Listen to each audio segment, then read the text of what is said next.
thank you all for coming out. I appreciate the fact that you would take time out of your schedule to come here and have a chance to hear some additional ideas and thoughts that I have. The question is, how much water do we need? What kind of role does water play in our health? And people ask me this all the time. How much water should I be drinking? What's the proper amount? Now, I'm talking about patients who are in general good health and not specific health conditions that might require somebody to have a specific limitation of water, a heart condition or a kidney condition or something like that. But it's more just the average person, says to me, how much water should I be drinking? How much water do we need in a day? And so to start the discussion, I want to start with just a glass of water, because a glass of water is going to be sort of one of the measures that we use. Obviously, people say different amounts of water, but a glass, we're going to call a glass 8 ounces, okay? And I think it's important to think in terms of things that are practical. When somebody says 8 ounces or something's 10 cc's, or you might hear from a doctor, they say, well, that was 2 centimeters, and you're like, what was that? Was it huge? Was it small? I don't know what 2 centimeters is. It doesn't make any sense to me. So when we talk about these different topics and concepts, I want to try and turn them into practical concepts for us so they make sense and we can conceive of what we're talking about. So an ounce, which is 30 cc's, okay, or 30 milliliters, a cc and a milliliter, metric measures, the same, okay? An 8 ounce a cup or a glass is considered 8 ounces, and that's 240 cc's. There's 30 times 80, or times 8, I'm sorry, is 240. A 12-ounce can of soda is 360 cc's. So a lot of times we'll talk to a patient. Maybe we'll say to them, you need to drink 50, and I see this, or at the hospital, they come out and say, I was told to drink 1,500 cc's. They're like, how much is that? It's like, well, if we do the math, if each can of Coke is about 360 cc's, that's about somewhere between 4 and 5 cans of soda. So you can conceptualize how much you're supposed to be drinking. Here we have 4 glasses is a quart, 32 ounces, it's 1,000 cc's. Again, that's like a carton of milk. Okay? So just have rough measurements in your mind when we're talking about these numbers, because we're going to do a little bit of math, and we're going to look at this. Now, I have a quiz for everybody here, trying to figure out how much water should we drink. Okay? So for a raise of hands, we're going to start with 2 cups of water. Is there anybody who I can sell as 2 cups of water is the right amount of water to drink? There's not a person in the audience. Okay, not even one outlier. Okay. Let's see, how about 4 cups of water? Is there anybody who thinks 4 cups of water is the proper? What's that? Per day. Per day, I'm sorry, per day. Yes, absolutely, per day. Okay. And we can go back. Okay, nobody's voting for 4. Okay. 6 cups of water. Anybody want to jump in? God, you guys are all going to be at the max here. All right, so we got a few show of hands. Okay, nobody thinks 2. Nobody thinks 4. 6, definitely getting some showing. And now we have 10 cups of water. All right, everybody thinks 10 cups of water. All right, and this is mostly what we've been told. We need to drink more water. It's a good thing. And my question today isn't to look at whether or not it's a good thing or a bad thing. It's really, how much water do we need? How much water is sort of the minimum? How much would be the maximum? And then there's the range in between. But there may be a right answer to this question. I don't know. So 10 cups seems like the favored answer here. We're going to look at this question. And when somebody says to me, how much water do you drink? I was never taught that in medical school or in residency training or any time. You absolutely will have had maybe 1 lecture on fluid intake. But you will learn that trained by word of mouth, to be honest with you. And if you get it wrong, of course, you're going to carry on for the rest of your days in your practice. Now, we're going to look at water requirements for people who are just hanging around. Now, of course, these are a little curious people hanging around. But the point of this slide is these guys are hanging out in the house. Yeah, they're doing a little bit of physical activity. I wouldn't call pulling that bow and hitting these piano keys much. But these people are sitting in the house doing daily activities. So the question is, how much water should they be drinking? Now, this is text from a medical text. A medical textbook says the following, and that's why it's in the sort of medical jargon. This is what a doctor will read, okay? Normal adults are considered to have an obligatory water intake or generation of 1,600 cc's, which is approximately 6 cups in a day. That's just doing the math, okay? So you might think, well, there's my answer. It was 6 cups. That's what a person needs in a day. But we got to look at the breakdown of this, okay? So again, this is looking at the scientific medical text. Where does this water come from? Again, this is what we just said. This is how much they're normally taking. So there are 3 ways people get water. They drink it. They get it in food. I wasn't thinking that. They get it from oxidation. I had no idea I oxidated. But we're all oxidating right now, okay? So let's look at these 3. Water from the liquids we drink, water in the foods we eat, and the water we create every day. Okay, so we're creating water, sort of a curious concept.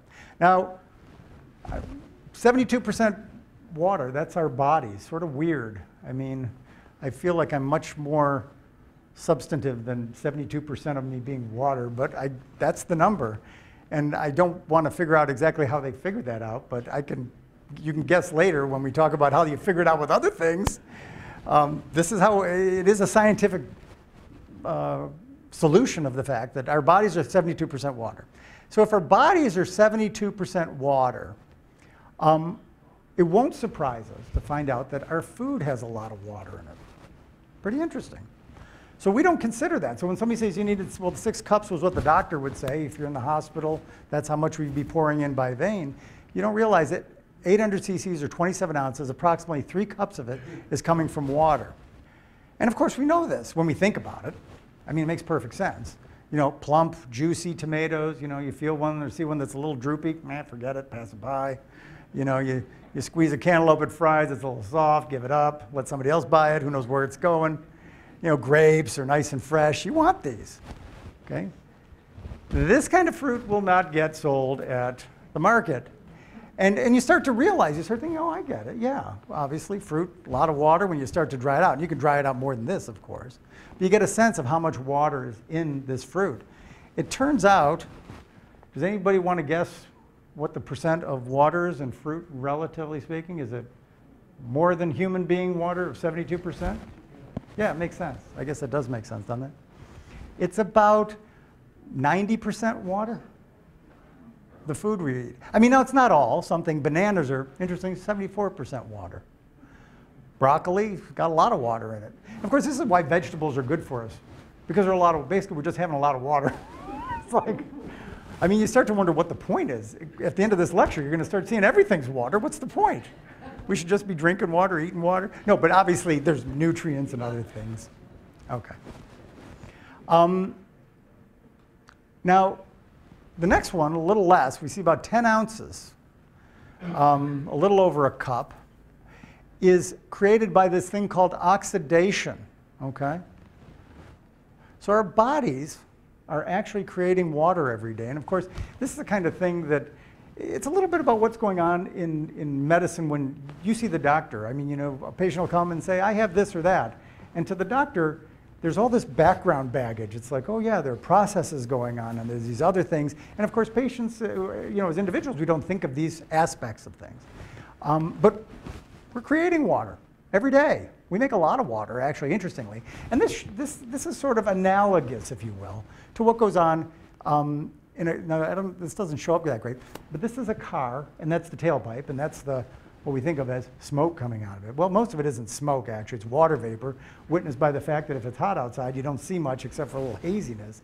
But you go back east, and it's a cold day, and all of a sudden, you see all this stuff pouring out of somebody's tailpipe. You're like, I mean, we don't think about it. We think of it's probably pollution, I guess, is what I would think initially. But actually, it's water vapor. Of course, you see little drips of water, too. But that's not what we're talking about. This is all water vapor.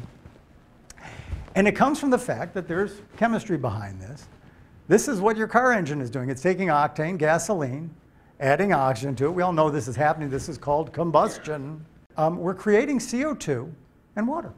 Okay, that's all we're creating. Of course, there are other things. This is an imperfect process. If it's absolutely perfect combustion, then those are the only things we're creating. Of course, there are other dirty things that are in the, you know, I'm not trying to say that that's all that's coming out of a tailpipe, because it's not clean water and it's pretty dirty stuff. But we make this carbon dioxide. Now, interestingly, of course, we all think about this. Oh, carbon dioxide is everywhere. And it would shock people to know that the air we breathe is made of mostly, what does anybody want to answer what the most number one gas is in the air we breathe? Does anybody know? Nitrogen. Very good. All right, excellent. That's very good. It's about 80%. About 80% of the air is nitrogen. And then how much of it's oxygen? People. Okay, it's like 20, we call it 21%. I mean, it'll differ according to pressures and things like that, but 21%. Of course, the numbers aren't adding up. We're already over 100%. That doesn't make sense. But these are rough numbers. The point is there's almost no CO2 in the air. I mean, I know we think of like, you know, trees make oxygen and humans make CO2, but there's almost no CO2 in the air. It's a very small percentage of what's in the air. Of course, it has a big effect potentially on the heat of the planet and so forth, but just interesting facts, maybe contrary to what you might think. Oh, half the air is CO2 and half of it's oxygen. No, that's not the case. So in us, and this is the only slide that's like this, and this is an obligatory slide at any medical lecture, the busy slide. And so then you throw that up and then you say all sorts of amazing things happen and nobody can read it, make sense of it, or even scrutinize it, and it'll be off in just a few seconds actually. But this is what's called the KREBS cycle. And this is basically the biochemical process that combusts sugars and proteins in the body, this cycle. And what you can see, not very well on this slide I might add, is you see there's water here. It's going into the chemistry. It's being added. But you see little hydrogen, where are the hydrogen atoms being sent out? NAD. There are 2 hydrogen atoms here. It doesn't come out so great. There's some more hydrogen atoms here. And those will attach to oxygen, of course. That's why we need oxygen, because we attach it to these hydrogens and we make water. Okay? Here's Dr. KREBS over here. He won the 1953 Nobel Prize for that. So how much water do we make? We make enough to fill up a bottle of A1 sauce. Or I thought this was, I'm not trying to be sexist in any way, but I thought others of us, maybe half of the audience, would recognize this as a bottle of nail polish remover and like, okay, I get it. Like that's sort of a lot of water to make in a day. It's sort of interesting. So we create that much water. So now we're left with that amount of water in a day that we need to ingest. Look at how little it is. It's not that much. Now of course, very few people probably ingest this very little bit of water. But if somebody said, that's why when somebody says to me, how much water should I drink? It's like, I don't know the answer to this question. But if I look into it, the answer is this. 2 cups. That's what you need to drink in a day. And of course, you might say, well, that's not enough because, you know, I'm out in the heat, or I'm working very hard. I'm cutting down a tree or something like that. And that's true. Remember, we saw Jack Benny and Harry Truman sitting there at the piano inside, hanging out, not doing a whole lot. So this is under sort of sedentary circumstances. But that's really what you need. And that's sort of contrary to what we might think. Now, so I do want to sort of explore that side, just the myth and how we sort of it sort of surprised us. That's not the answer we expected. And it's not that it's wrong to drink 10 cups of water. Of course, there are reasons why we don't, and we're going to talk about that in a little bit. So can you drink too much water? Okay. I love this guy. He's famous on the internet. But can you drink too much water? And the answer is, you can drink too much water because you've got to eliminate the water, okay? And there are situations where people can do it, and sometimes you hear about it, like somebody who's running a marathon, and you're told, and they drank too much water and they got sick. And that's an issue that we'll talk about in a little bit, or maybe touch on. But basically, we need to, under normal circumstances, here's a guy in a house. Again, this is under normal circumstances, not how much water we can eliminate if we're, again, running a marathon, or if we're doing heavy labor, or if we're in a very hot environment. But if we're in our house doing, sedentary day-to-day activities, how much water? Now, what we already said, I mean, this is going to make perfect sense, that we basically take in 1,600 cc's. We said that at the beginning. And it seems ergo, therefore, 1,600 cc's must go out. I mean, in the same day. We're in balance. I mean, this is an important feature of our bodies. Some call it homeostasis, or internal balance, but our bodies are in balance. And somebody who comes in, a patient who might say, I have some swelling on my feet. Where did that come from?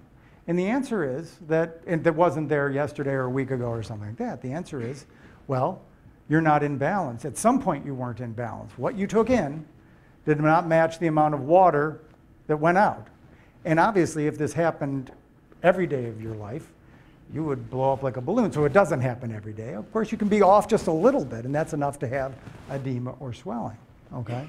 But fundamentally we need to be in balance. That's what our body strives for. So the sources of output, here they are: urine, skin through evaporation, okay, about 17 ounces, 13 ounces from the respiratory tract, and 7 ounces in stool. I mean, that figures again, you know, of course you think, well, I don't think of that as having water, and it's the same thing as we don't think of food having water in it. There's water in that too. So up here is the water that we ingest, and down here is the water that we eliminate. And what affects the water we eliminate and affects also our body's total quantity of water is not water, but salt concentration, okay?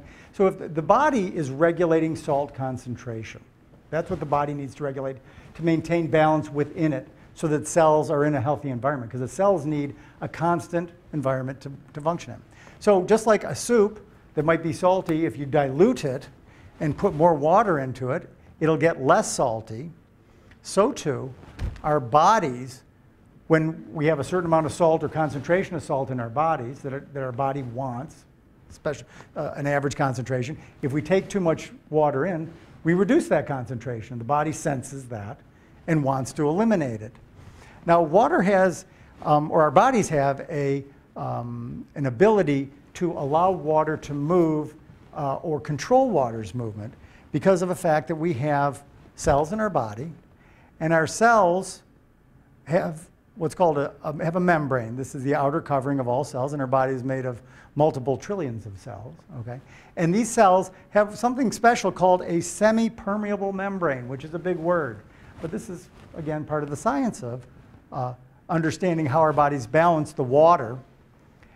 And the semi-permeable membrane allows water to move back and forth, but it doesn't allow other things like salt, sugar, other substances to move back and forth. So water moves freely, other substances do not.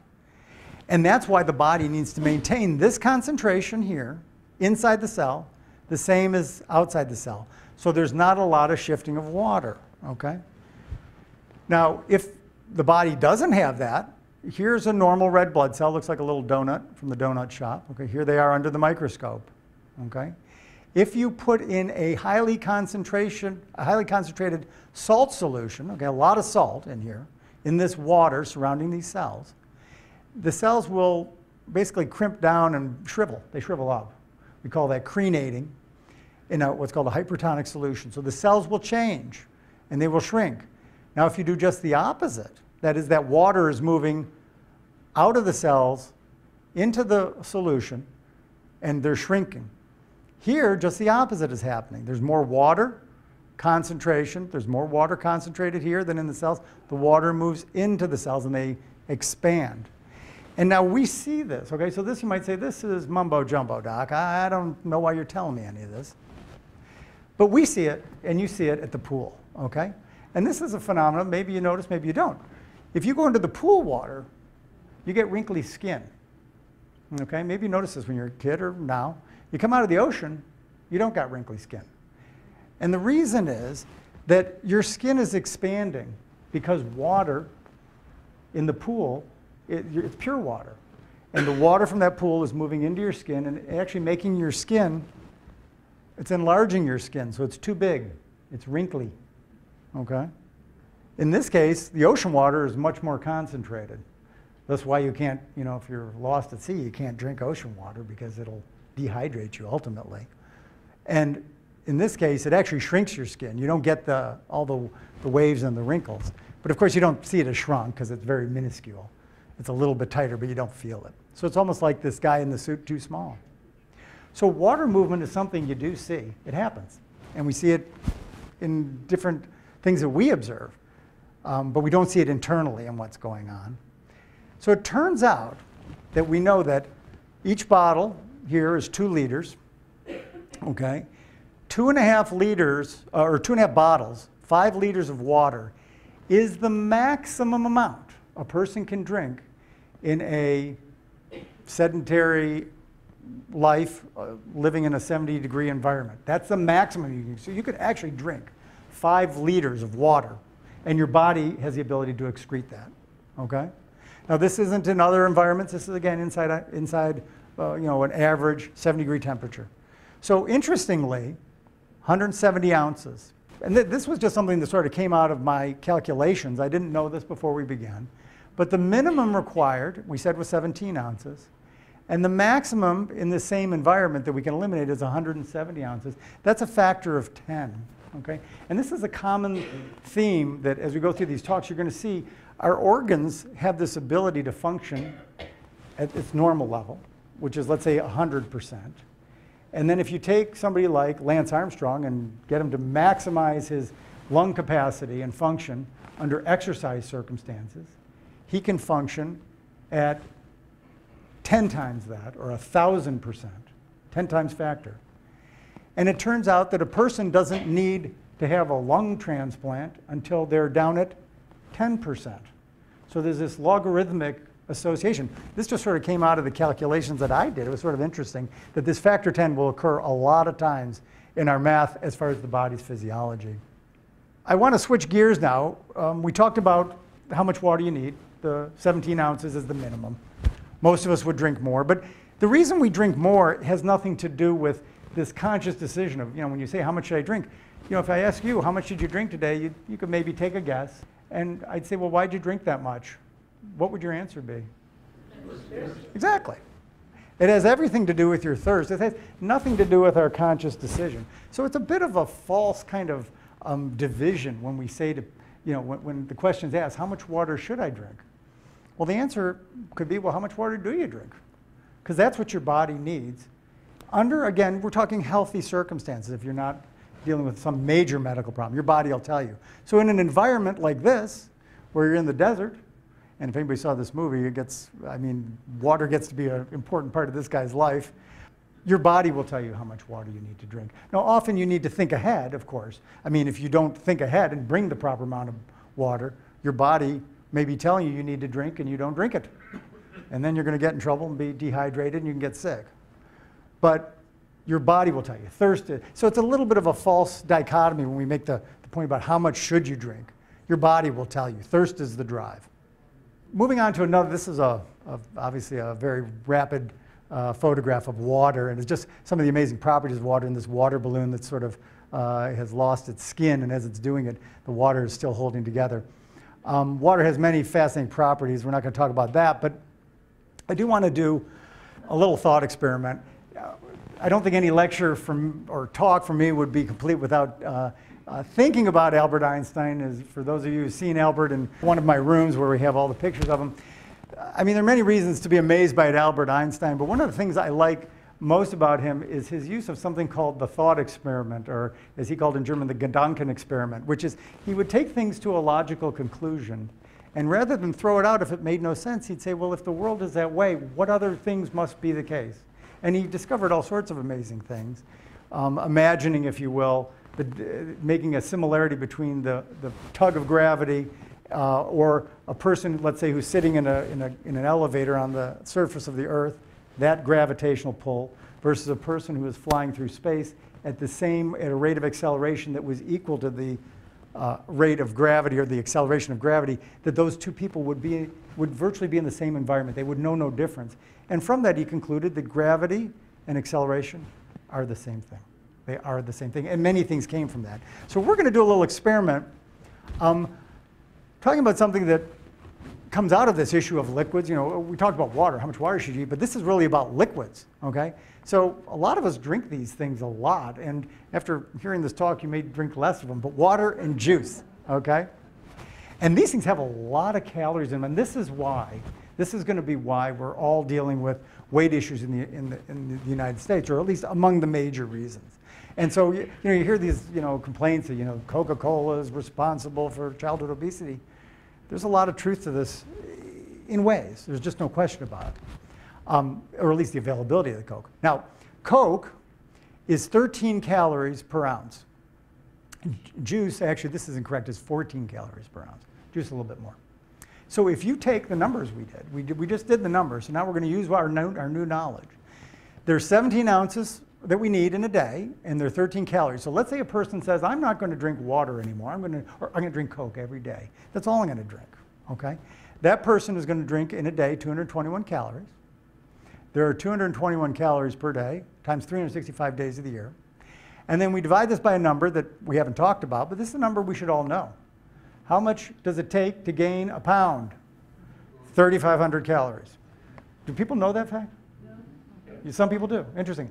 This is an important fact to know, because then when you start measuring your things, you can say, well, okay, that's like 1/4 of a pound that I might gain, or that's only 1/10 of a pound. I could eat 5 more of those. I mean, maybe you could eat more than you're thinking. Okay, so 3,500 calories. This is a number that actually is a worthwhile number to try and remember as just a basis number. So if we divide that total calories by 3,500, we find out that that's 23 pounds. That's a person who drank the least amount of water every day. Now, imagine, if you will, that somebody drank the most, which is 10 times factor. That's 230 pounds more in a year. That's wild. But when you see a person who weighs 800 pounds, there is no way they're getting there without this. I mean, they've got to be getting liquid calories of huge proportions. And you can see it can be done very quickly. You or I tomorrow, if we said, I want to be the fattest person in the world, there have been people who've tried to do this, I guess, on the internet, a little curious that they'd want to do such.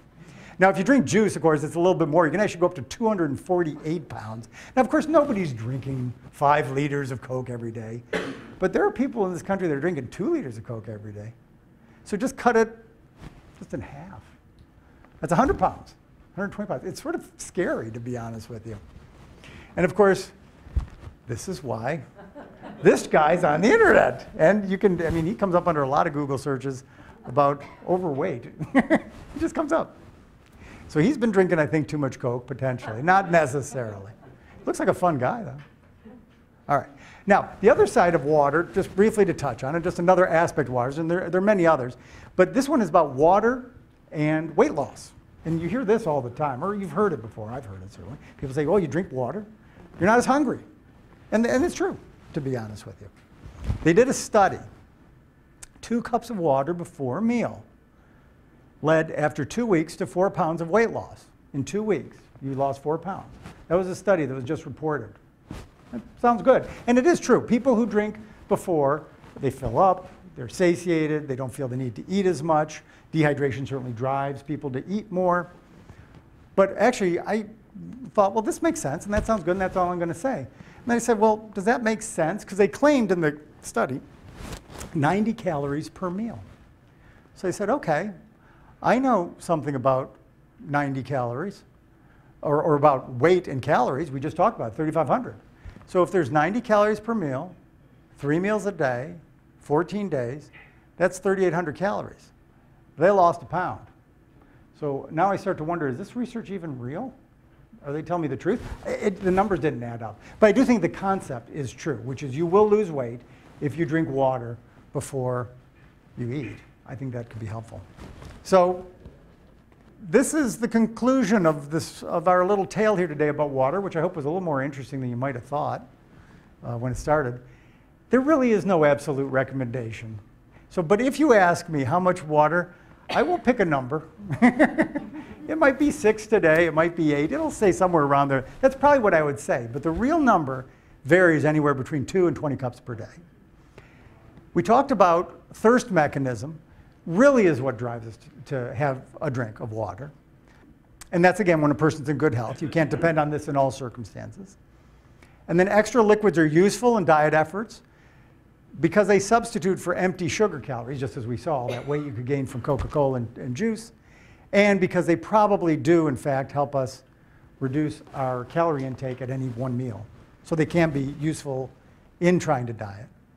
And I thought I'd remind you of this great quote from Mark Twain, which is, what gets us in trouble? Not what we know, but what we know for sure that ain't so. And I think we all are this way, doctor included. We think we know something, but we have to open our minds When I was in medical school, one of probably the greatest research I ran into was a guy named Don Coffey, and he was in many disciplines, and he was older and still producing very novel research. And he said, the mind is like a parachute, it only works when it's open. So we need to all keep our minds open. That's it, that's the story for today. I appreciate you coming, and want to thank the hospital for sponsoring us. And we're going to have a series of talks. The next one's going to be in the spring, and we'll let everybody know. The next one is going to be about memory. I think we all need more memory. So that's it. Thank you very much.